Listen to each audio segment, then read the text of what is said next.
પણ એટલો પવન સારું ઉડી નહીં જતી. હવે તો ઘરના હવે બી ના પાડતી હતી કે અમે નહીં ગોતી દઈએ, તું તારી રીતે જોઈ લે નહીં. એટલે હું ફિલ્ડ જોબ બી હું જ શોધું, છોકરો બી હું જ શોધું. તો તમારો રોલ શું છે મમ્મી પપ્પા? તમે બે રિટાયર્ડ, બધા રિટાયર્ડમાં મમ્મી પપ્પા મારા બધા સગાવાલા બધા રિટાયર્ડ છે. બધાના છોકરાઓ પરણી ગયા બરાબર. બધાના છોકરાઓની ઘરે મારથી નાના છે ને મારા ભાઈ બહેનો એ બધાય પરણી ગયા છે બરાબર. અને બધાની ઘરે છોકરાઓ છે ઓલમોસ્ટ, અને નથી એની ઘરે આવી જ જશે આ વર્ષે. તો પડદ હમણાં જો આમ કોણ રાખે? હું ગાળ બોલી બોલું તો ભાઈ નેચરલ છે. It's not gaali, it's emotion. બધા બોલતા જ વાવ. અમે તો કોઈ દી કોઈ ફૂલની પાખડી ના લઈ દીધી.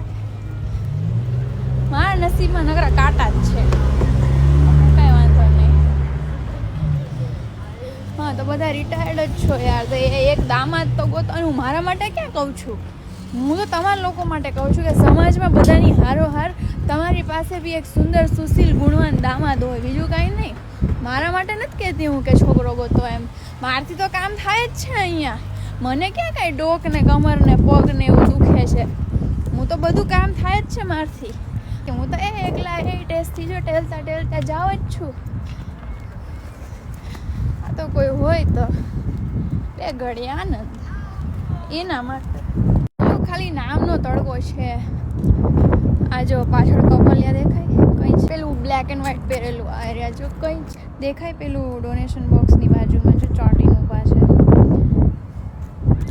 હું હવે તો ચોટ કરવાનું, આટલી કઈ ઠંડી નથી કે ચોટ કરે. અને આવું જ બધું કરવું હોય તો ભાઈ ઘરે છે ને, ઘરે બધું જગ જાહેર બધું પ્રદર્શિત કરો જ જગ જાહેર. ને અમારા જેવાની વાંઢાઓની સામે શું કરવાનું? મારે તો જો આવ્યો જો અરે આવું ના કર યાર બેટા, તું આમ નહીં, ખરાબ લાગે. આપણે એ લોકો જેવા નથી. તો ઘરના બી નહીં ગોતી દેતા.